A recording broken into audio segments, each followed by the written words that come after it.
Karen Whitmore stood in her pristine kitchen, frantically scrolling through Pinterest pool party ideas, while her 8-year-old son, Tyler, bounced around her like a hyperactive pinball. The granite countertops gleamed under the recessed lighting, reflecting her mounting panic as she realized what she'd gotten herself into. "Mom, you promised." Tyler's voice cracked with the beginning of tears. "You said I could have the best pool party ever for my birthday." Jake's mom already sent out invitations to the whole class. Karen's manicured fingers tightened around her phone. She had indeed promised in a moment of competitive parenting fury after overhearing Susan Mitchell bragging about her daughter's elaborate princess party at the country club. The words had tumbled out of her mouth before her brain could catch up. Well, Tyler's having a pool party that'll make that look like a kiddie gathering. The problem was glaringly obvious now. Their house in Willowbrook Estates, the most prestigious HOA community in the county, didn't have a pool. Neither did any of the other houses. Actually, the community had strict regulations about individual pools to maintain property values and aesthetic unity. "Don't worry, sweetheart," Karen said, forcing her voice into that saccharine tone she'd perfected during her 3 years as HOA president. "Mommy will figure something out." Tyler's face lit up with the unwavering faith only children possess. "Really? You're the best mom ever. Can we have water slides too? And one of those big inflatable unicorns?" Karen's stomach twisted. She glanced out the window at their perfectly manicured backyard, bounded by the regulation white picket fence and dotted with HOA-approved landscaping. The sprinkler system she'd fought tooth and nail to get installed last year suddenly seemed pathetically inadequate. Her phone buzzed with a text from Susan Mitchell. "Heard about Tyler's pool party. Can't wait to see what you come up with." The passive-aggressive emoji made Karen's blood pressure spike. Susan knew exactly what she was doing. Everyone in Willowbrook knew the pool situation. "Tyler, go watch TV while Mommy makes some calls," Karen said, her mind already racing through possibilities. As Tyler scampered off, Karen opened her laptop and began researching portable pool rentals. The prices made her wince, but she'd spent more on her monthly Botox appointments. The real issue was space and HOA regulations. She pulled up the Willowbrook Estates covenant documents, all 847 pages that she knew by heart from her time enforcing them. Section 12.4.7 was crystal clear. No temporary recreational water features exceeding 100 gallons may be installed on any property without express written approval from the HOA board, subject to architectural review and neighbor consent. Karen laughed bitterly. She was the HOA president, but even she couldn't bypass the board vote. And, getting neighbor consent, that would require asking Susan Mitchell, who lived right next door, and would undoubtedly object just for the pleasure of watching Karen squirm. Her phone rang. "Karen, darling." The voice belonged to Margaret Chen, her closest ally on the HOA board and fellow competitive mom. "I heard through the grapevine about Tyler's party. How exciting." "Margaret, I need your help," Karen said, abandoning all pretense. "I may have gotten in over my head." "Oh honey, what's the situation?" Karen explained her predicament, and Margaret's silence stretched uncomfortably long. "Well," Margaret finally said, "there is the community park area by the mailboxes. It's HOA common property, so technically, The drainage area." Karen's heart sank. The park was a modest patch of grass with a few benches, designed more for aesthetic purposes than actual recreation. "I know it's not ideal, but if we could get emergency board approval for a temporary event permit, Karen's mind began churning. As HOA president, she had some discretionary authority for community events. If she framed this as a neighborhood gathering rather than a private party, double quotes Margaret, "You're brilliant. Can you round up the board for an emergency meeting tonight? Consider it done." "But Karen, you know there'll be pushback, especially from Susan Mitchell." "I know." Karen's jaw clenched. "Let me worry about Susan." That evening, Karen faced the 5-member HOA board in the community center's sterile conference room. The fluorescent lights cast harsh shadows across the mahogany table that Karen had fought to purchase with community funds 2 years prior. "This is highly irregular," said Bob Hendricks, the treasurer, adjusting his wire-rimmed glasses. "A private pool party on community property sets a dangerous precedent." "It's not a private party," Karen countered smoothly. "It's a community children's event, open to all Willowbrook families. Think of it as improving neighborhood relations." Susan Mitchell leaned forward from the guest seating area. As a non-board member, she technically shouldn't speak, but Karen grudgingly allowed it to avoid appearing dictatorial. "I think this is wonderful," Susan said with a smile that didn't reach her eyes. "But shouldn't we consider the liability issues? What if a child gets hurt? What about noise ordinances? Property damage to the common area?" Karen felt her carefully constructed plan beginning to crumble. Susan was raising legitimate concerns that the more conservative board members would definitely echo. "All valid points," said Janet Rodriguez, the secretary. "We'd need additional insurance, noise restrictions, cleanup guarantees, And what about precedent?" Bob added. "If we approve this, every family will want to use the common area for their private events." Karen watched her son's dream and her own reputation slipping away. Tyler had been telling his classmates about the party all week. The invitations, Susan mentioned, were probably already circulating. Fine, Karen said, her voice taking on the steely edge that had earned her the nickname Willowbrook's Iron Lady. Let's talk precedent. When the Martinez family's garage flooded last winter, didn't we use community funds to help with cleanup because it affected the neighborhood's appearance? When the Johnsons' tree fell across the walking path during that storm, didn't we handle the removal as a community issue? She stood, placing her palms flat on the table. This community has always worked together when families needed support. My son is counting on his neighbors, just like we've all counted on each other. The room fell silent. Karen could practically hear the gears turning in her fellow board members' heads. Margaret cleared her throat. I motioned to approve a community children's event permit for the common area, subject to insurance requirements and cleanup guarantees. Seconded, said Dr. Williams, the board's newest member. Bob sighed heavily. All in favor. 4 hands rose. Susan's face flushed crimson as she watched her objections get steamrolled. Motion carries, Karen announced, trying to keep the triumph out of her voice. I'll handle all the logistics personally. As the meeting adjourned, Susan cornered Karen by the door. You think you're so clever, Susan hissed under her breath. But mark my words, Karen Whitmore, this will backfire spectacularly. And when it does, I'll be there to pick up the pieces of your precious reputation. Karen met her gaze steadily. Is that a threat, Susan? It's a promise. Driving home, hands trembled slightly on the steering wheel. She'd won this battle, but Susan's words echoed in her mind. The woman had been looking for any excuse to challenge Karen's leadership of the HOA. And now Karen had potentially handed her the ammunition she needed, but Tyler's party would go on. That was what mattered. The next morning, Karen threw herself into party planning with military precision. She contacted 3 different pool rental companies, settling on Splash Zone Rentals after confirming they had liability insurance and experience with HOA events. So you're looking at our premium package, said Jake Morrison, the company owner, during their phone consultation. 2 large above-ground pools, water slides, inflatable obstacles, the works. For the Willowbrook common area, right?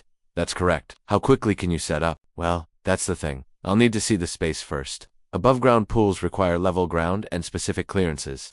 If your common area isn't suitable, we might need to look at alternatives. Karen's stomach dropped. What kind of alternatives? Smaller. Splash pools, maybe some sprinkler features. Not quite the same impact, but still fun for kids. No, Karen said firmly. This needs to be spectacular. What would make the space suitable? Honestly, the biggest issue is usually underground utilities and drainage. We can't set up pools anywhere near gas lines, electrical, or septic systems. And we need guaranteed level ground, no slopes or soft spots. What if we modified the space? Jake's voice grew cautious. Modify how? Leveling. Maybe some temporary ground preparation. Ma'am, that's getting into construction territory. You'd need permits, utility marking, engineering assessments. We're talking weeks of preparation and thousands in prep costs. Karen hung up feeling defeated, but her mind was already working on solutions. She'd built her reputation on solving impossible problems, usually by finding creative interpretations of rules and regulations. She spent the afternoon researching ground preparation, utility mapping, and construction permits. By evening, she had a plan that was either brilliant or completely insane. The Willowbrook common area sat above the main sewer line for the development. It was clearly marked on the utility maps, running directly under the center of the space. But the electrical and gas lines ran along the perimeter, near the mailboxes. Karen stood in her foyer, phone pressed to her ear, watching through the window as more party guests arrived to find county officials blocking access to the water park. Tyler's face was pressed against the glass, confusion and disappointment written across his features as his friends gathered on the sidewalk in their swimsuits, pointing at the shutdown equipment. Ms. Henderson, thank you for taking my call, Karen said to the city attorney's weekend emergency line. I'm calling about an urgent community safety issue that's putting children at risk. What kind of safety issue? Mrs. Whitmore. Karen had spent 3 years as HOA president learning exactly how local government worked and, more importantly, what words got immediate attention. We have 20-plus children gathered in a residential area with nowhere safe to go, because county health department officials have shut down a permitted community event without proper notification or due process. The children are now wandering into the street, and I'm genuinely concerned about traffic safety. Through the window, Karen watched as exactly that scenario began unfolding. Parents were trying to corral disappointed children while figuring out what had gone wrong, and several kids had indeed wandered toward the street in their confusion. Mrs. Whitmore, do you have documentation of the proper permits for your event? I have HOA board approval for a community gathering on HOA property, which should supersede county jurisdiction for events under 50 people on private community land, but the health department officials claim otherwise. Karen was improvising, but her years of fighting bureaucratic battles had taught her that confidence and the right buzzwords could work miracles. Hold on, let me check the municipal code. You're saying this is an HOA community event on private property? Correct? Willowbrook Estates is a private community with our own covenants and management structure. This is essentially a private neighborhood gathering that someone has maliciously reported to create a public disturbance. Karen watched Susan Mitchell through the window, still talking animatedly on her phone, probably calling every government agency she could think of. Mrs. Whitmore, if this is indeed a private community event on HOA property with proper internal approvals, the county health department may not have jurisdiction. Let me make some calls. Thank you. In the meantime, what should I tell the parents who are asking whether their children are safe? Some are talking about leaving, which means disappointed children and potential traffic hazards as everyone tries to leave at once. Karen knew she was laying it on thick, but the threat of children in danger was the one thing that cut through bureaucratic red tape faster than anything else. While waiting for the city attorney to call back, Karen stepped outside to address the growing crowd of parents and children. The county officials were still blocking access to the water park, looking increasingly uncomfortable as the situation grew more complex. Everyone, please gather around, Karen announced in her most authoritative voice. We're dealing with a bureaucratic mix-up that should be resolved shortly. In the meantime, Tyler's party is absolutely happening. We're just working out some details. Mom, what's wrong with the pools? Tyler asked, his voice small and worried. Karen knelt down too. His level? Nothing's wrong, sweetheart. Some grown-ups are just confused about the rules. But I promise you, your party will be perfect. She stood and addressed the crowd of parents, many of whom she recognized from school events and neighborhood gatherings. I need everyone to be patient for just a few more minutes while I sort this out. The children's safety and enjoyment are my top priority. Margaret Chen approached from the crowd. Karen, what can I do to help? Call Bob Hendricks and Dr. Williams. I need the HOA board here as witnesses to verify this is an official community event. As Margaret made the calls, Karen's phone rang. Mrs. Whitmore, this is Ms. Henderson from the city attorney's office.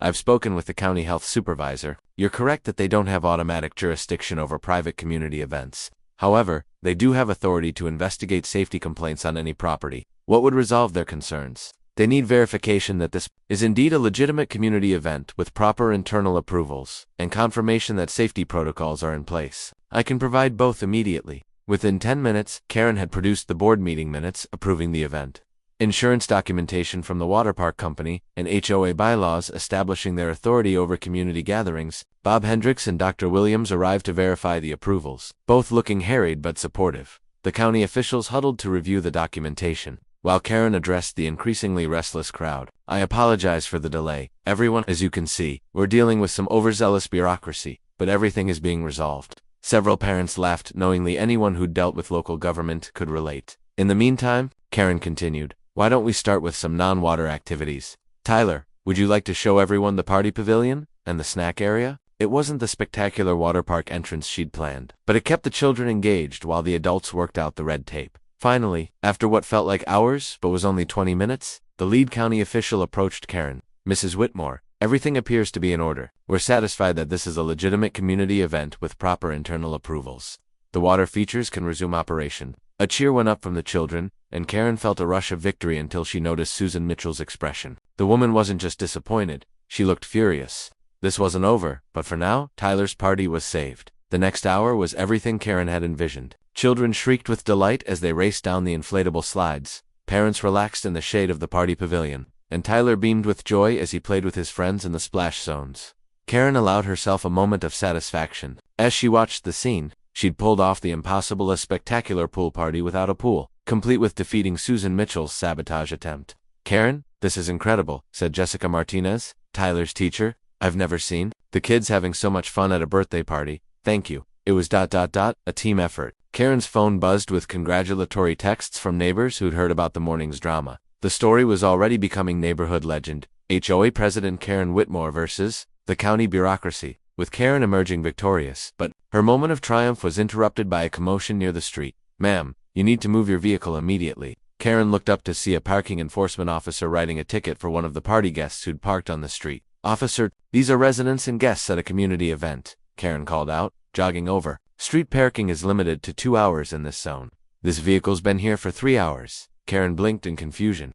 What zone? This is a residential street in a private community. The officer pointed to a small sign Karen had never noticed before, mounted on a utility pole near the community entrance. 2-hour parking limit monsoon. 8 a.m., 6 p.m. When was this sign installed? Karen demanded. According to my records, the zone was established last week following a complaint about excessive street parking affecting emergency vehicle access. Karen's stomach dropped. She turned to look at Susan Mitchell's house and saw the woman watching from her front door with unmistakable satisfaction. Officer, I need to make a call. Karen stepped away and dialed the city traffic department. I'm calling about the new parking restrictions on Willowbrook Drive, she said. Can you tell me who requested this zone? I'm sorry, ma'am, but complainant information is confidential. However, I can tell you the restriction was requested due to safety concerns about emergency vehicle access during large gatherings. Karen hung up, her mind reeling. Susan hadn't just called the health department. She'd gotten the entire street designated as a limited parking zone, knowing that Karen's party would require street parking for guests. By now, several other parents had received parking tickets, and the mood was shifting from celebratory to irritated. Karen, what's going on? Asked David Chen, Margaret's husband. I just got a $75 ticket for parking in front of my own neighbor's house. It's a new city ordinance, Karen said, trying to keep her voice calm. I'm working on it.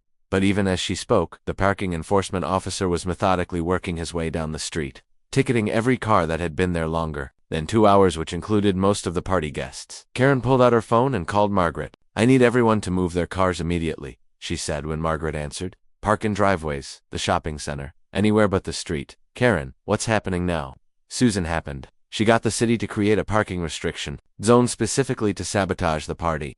The next 30 minutes were chaos as parents scrambled to move their cars, some deciding to leave rather than deal with the hassle. Karen watched helplessly as her perfect party began unraveling.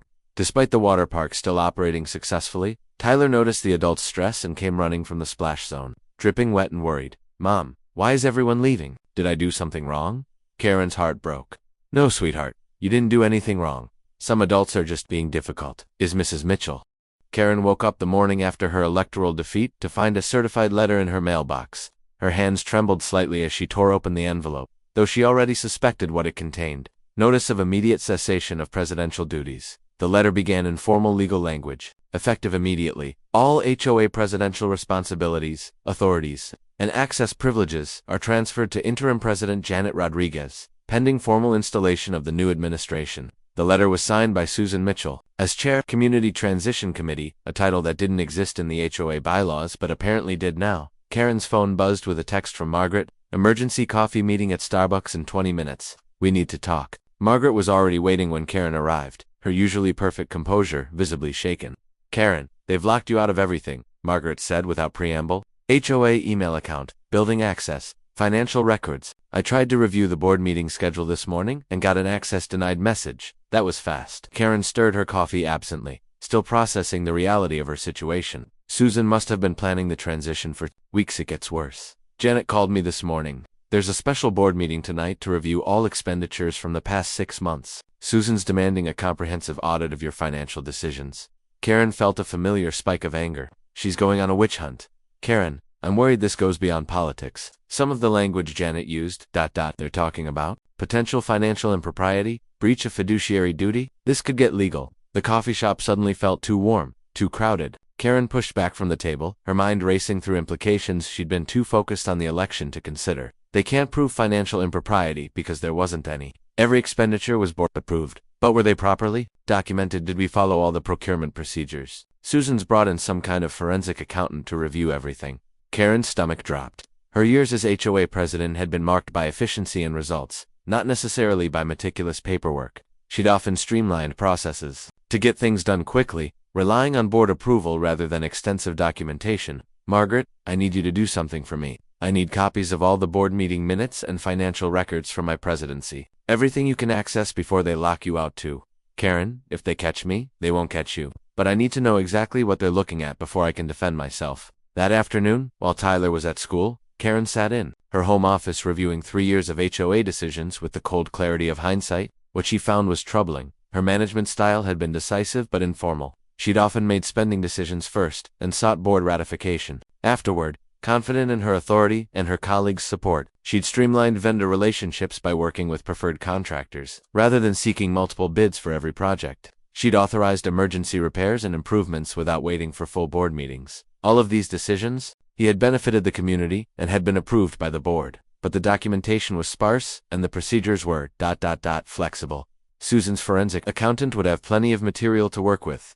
Karen's doorbell rang, interrupting her analysis. Through the peephole, she saw Janet Rodriguez standing on her porch, looking uncomfortable but determined. Janet, Karen opened the door, but didn't invite her in. I assume this isn't a social call. Karen, we need to talk. Can I come in? Karen stepped aside reluctantly. Janet had been a friend once.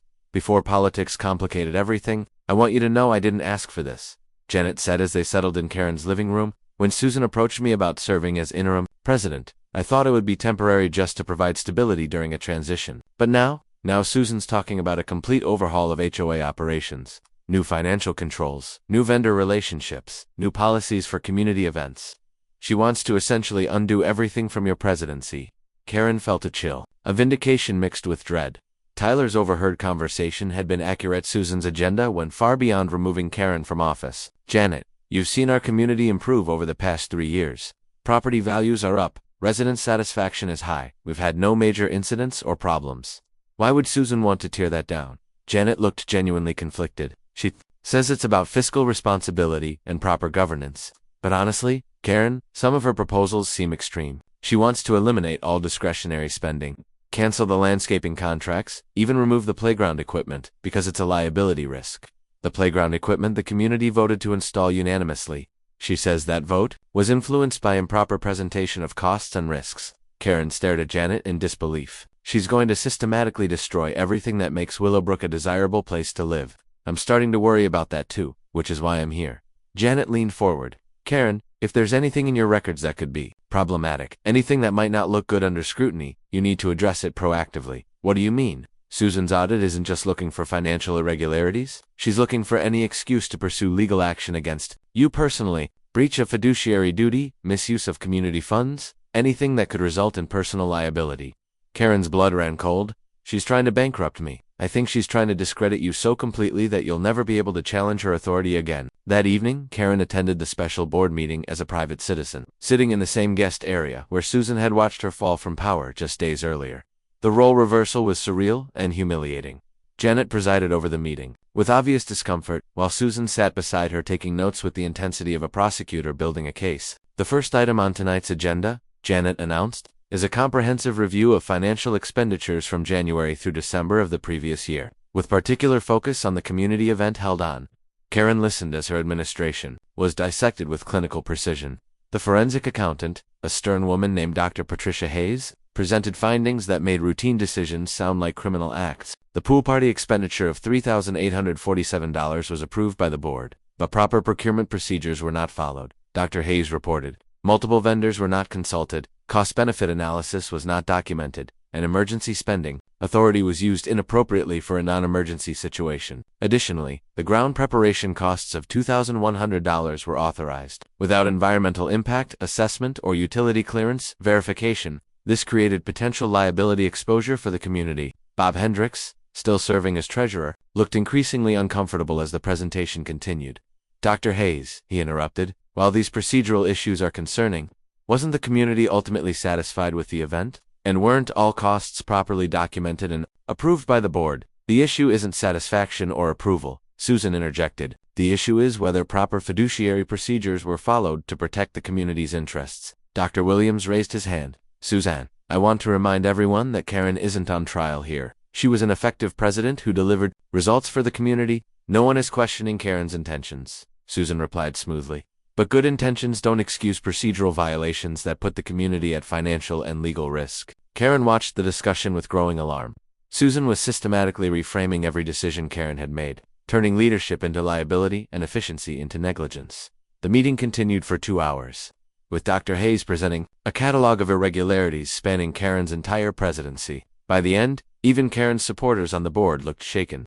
Based on these findings, Susan announced, I'm recommending that the board pursue recovery of any community funds that were improperly spent and consider whether legal action is appropriate to protect the community's interests. Karen stood up in the guest seating area. I'd like to respond to these allegations.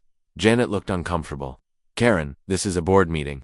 Public comment isn't scheduled. Janet, I'm being accused of financial misconduct. I think I deserve a chance to defend myself. Susan smiled coldly. Of course, Karen. We're always interested in hearing your perspective. Karen walked to the front of the room, her heart pounding but her voice steady. Everything I did as president was done with board approval and community benefit in mind. Yes, I streamlined procedures when necessary to serve residents effectively. Yes, I used my judgment to make decisions quickly, rather than drowning everything in bureaucratic red tape. She turned to address the board members directly. Bob, do you remember when the storm damaged our entrance sign last winter? I authorized emergency repairs immediately, instead of waiting 2 weeks for a board meeting. Was that improper procedure, or effective leadership? Bob nodded reluctantly. The repairs were necessary and well executed. Margaret, when the playground equipment arrived with the wrong installation specifications, I worked directly with the contractor to resolve the issue instead. Karen stared at the anonymous text message until her coffee grew cold, wrestling with a decision that felt like it would define not just the election outcome, but her character. David had gone to work, and Tyler was at school, leaving her alone. With the weight of choice, at 9 a.m., she finally called the number. Karen Whitmore. The voice was female, professionally neutral, with a slight accent she couldn't place. Yes? Who is this? Someone who thinks you deserve to know what you're really fighting. Can you meet me at the Riverside Cafe in 30 minutes? Come alone. Karen almost hung up. Everything about this felt like a bad spy movie, not a suburban HOA dispute. But the memory of Susan's predatory smile and her systematic destruction of community programs pushed her forward. How will I recognize you? Red scarf, corner booth, and Mrs. Whitmore. Bring a notepad. The Riverside Cafe was a small, local place frequented by families and retirees, not the kind of spot for clandestine meetings. Karen arrived to find a woman in her 40s sitting alone, exactly as described, with a laptop and manila folder on the table. Thank you for coming, the woman said as Karen sat down. I'm Sarah Chunno, relation to your neighbor Margaret. I'm an investigative journalist with the County Tribune. A journalist. I thought that I was some kind of insider with secret information. Well, I am, in a way. I've been investigating HOA management companies and their relationships with local development projects. Your friend Susan Mitchell's name came up in my research. Sarah opened her laptop and turned the screen toward Karen. Have you heard of Premier Community Management? Karen shook her head, though the name sounded vaguely familiar. They're a regional company that specializes in taking over HOA management for communities adjacent to major development projects. Their business model is ... Interesting. Sarah clicked through several screens showing corporate filings and property records. Premier has contracts to manage 7 different HOAs in this county. In each case, they've moved in during periods of community conflict, promised better financial management, then implemented policies that benefit their development partners. What kind of policies? Elimination of community amenities that might compete with new commercial developments. Relaxation of building restrictions that might limit adjacent construction. Reduction of community funds that might be used to fight rezoning proposals. Karen felt a chill of recognition. Are you saying Susan is working with this company? I'm saying Susan Mitchell's political consulting firm has received $47,000 in payments from Premier Community Management over the past 8 months. The same consulting firm that managed her campaign against you. Sarah turned the laptop screen to show bank records and payment documentation. Karen stared at the evidence with growing understanding and rage. She's not just power hungry, Karen said slowly. She's being paid to take control of our HOA. That's my working theory. And if I'm right, your little community election is part of a much larger scheme involving the development of the Riverside Commons project. What's Riverside Commons? Sarah pulled out a map from her folder. Proposed shopping center, an apartment complex, directly adjacent to Willowbrook Estates. The developers need HOA cooperation to handle traffic, utilities, and environmental impact issues. Much easier to get that cooperation if they have friendly management in place. Karen studied the development plans with growing alarm. The project would fundamentally change the character of Willowbrook, bringing commercial traffic through their residential streets and affecting property values in unpredictable ways. Why are you telling me this? Karen asked. Because I believe communities should know when they're being manipulated by outside interests, and because I think you deserve to fight this battle with full information. Sarah closed her laptop and gathered her materials.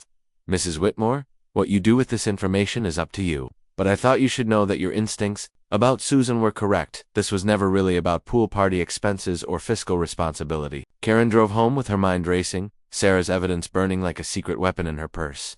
The revelation reframed everything that had happened over the past months. Susan's professional campaign operation, her systematic dismantling of community programs, her determination to pursue legal action against Karen. It wasn't personal revenge or political ambition. It was a business arrangement. But even as Karen felt vindicated by the discovery, she struggled with how to use the information. Exposing Susan's financial connections would devastate her politically, but it would also escalate the conflict to a level that might damage the entire community. Her phone rang as she pulled into her driveway. Karen, it's Margaret. We have a problem. Susan's calling an emergency board meeting tonight to discuss community security concerns related to outside interference. I think she's going to try to cancel tomorrow's election. Can she do that? I don't know, but Janet seems convinced that the media attention and activist involvement create liability issues for the community.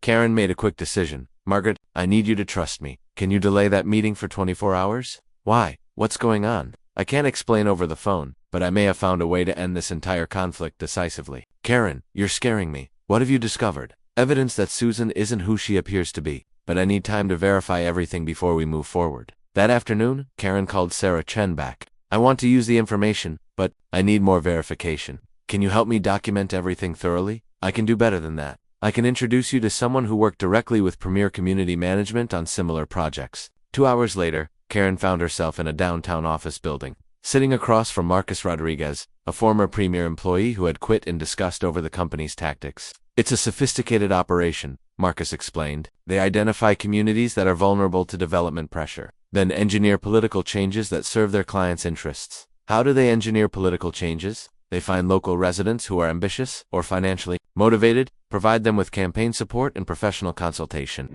then guide their decision-making once they're in office. Marcus pulled out a thick folder. Susan Mitchell isn't their first project in this area. They've successfully taken control of 3 other HOAs using similar methods. What happened to those communities? Reduced property values, increased traffic, and noise. Elimination of amenities that attracted families in the first place. Premier gets management fees, developers get cooperation, and residents get stuck with the consequences.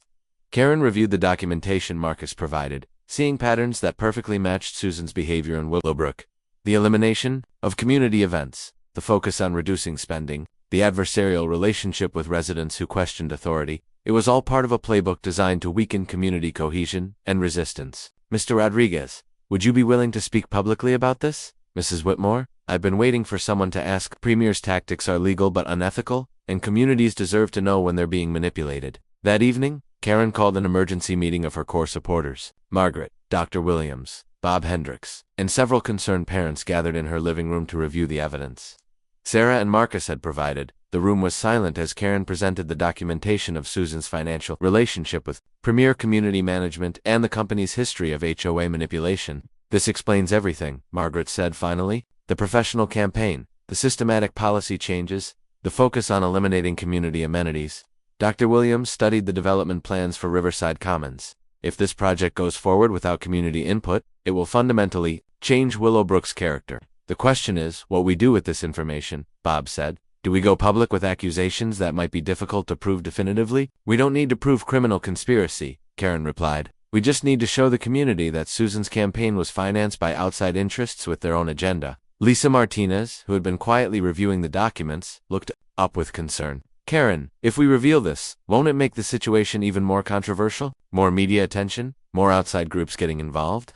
It was the same concern David had raised, and Karen understood the hesitation. The revelation would escalate the conflict dramatically and attract attention far beyond Willowbrook Estates. Lisa, if we don't reveal this, Susan wins and implements policies that benefit Premier and their development partners rather than our community. The controversy will be short-term, but the consequences of her leadership will be permanent. Margaret nodded slowly. Karen's right. We can't let outside interests manipulate our community just to avoid temporary drama. Dr. Williams checked his watch.